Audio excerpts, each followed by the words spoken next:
Obsession with the Body by Sri Nisagra Datta Maharaj.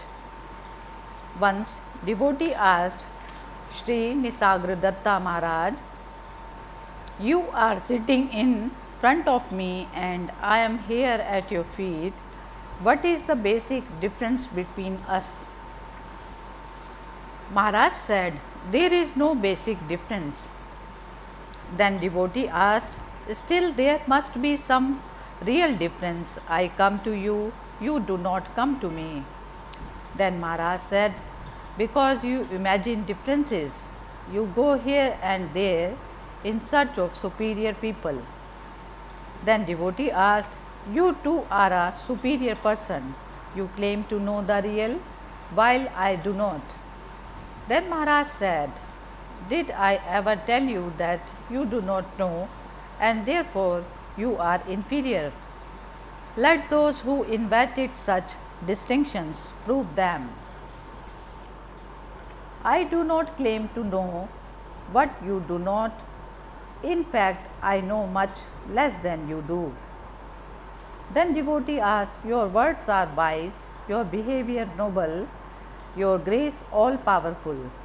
Then Maharaj said, "I know nothing about it all and see no difference between you and me.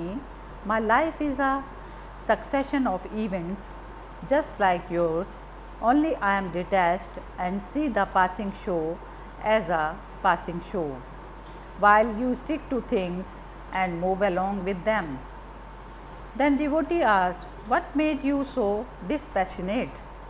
Then Maharaj said, "Nothing in particular. It so happened that I trusted my Guru. He told me I am nothing but myself and I believed him. Trusting him, I behaved accordingly and ceased caring for what was not me, not nor mine." Then devotee asked, "Why were you lucky to trust your teacher fully, while our trust is nominal and verbal?"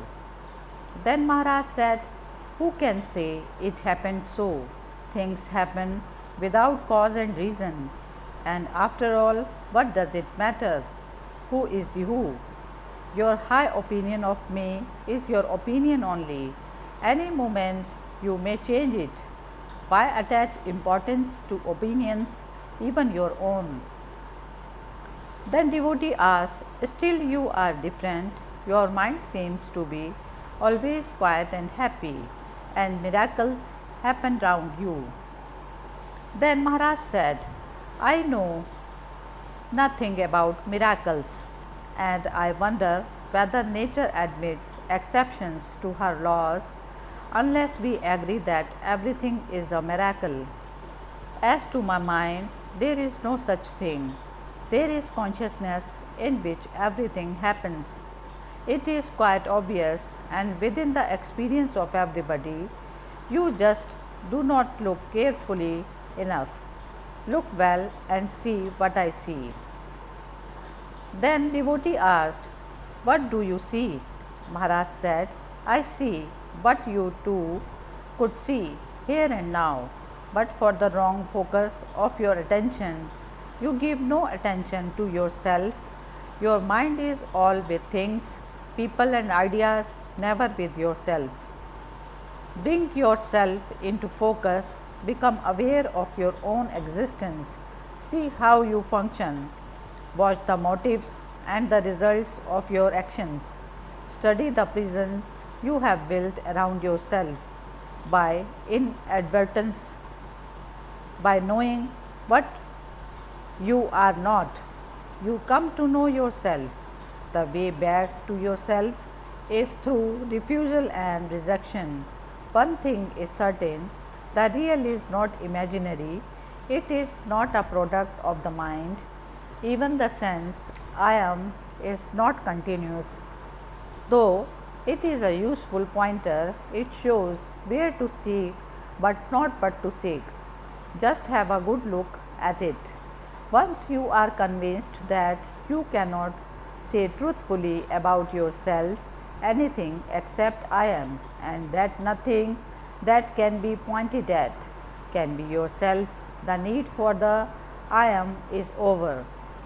You are no longer intent or verbalizing what you are.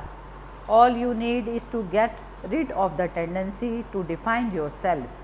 All definitions apply to your body only and to its expressions. Once this obsession with the body goes, you will revert to your natural state spontaneously and effortlessly. The only difference between us is that I am aware of my natural state while you are bemused.